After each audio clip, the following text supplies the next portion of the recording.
Hello guys, welcome back to this channel. In today's video, I'm going to show you how you can find your 2025 YouTube recap.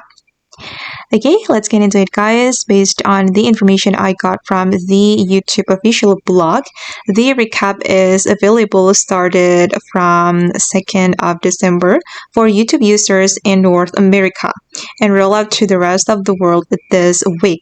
So if the recap is still not available in your country, basically you just need to wait for it to come.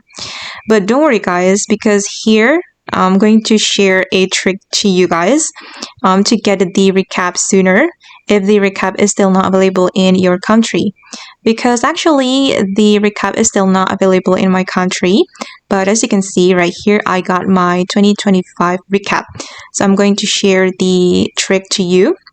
If you want to get it sooner guys, you can use VPN, and here I'm using this VPN, Urban VPN proxy, and you need to choose USA.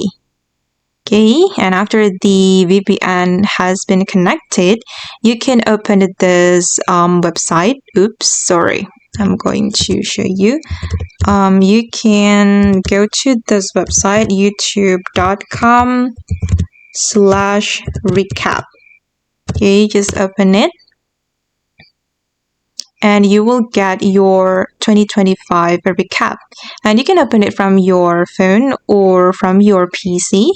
Now I'm opening it from my PC, but if you want to open it from your mobile phone, you can install VPN on your mobile phone. And this is my recap. And okay guys, that's how you can find the 2025 YouTube recap. I hope this video will be useful for you. Thank you so much for watching, and bye!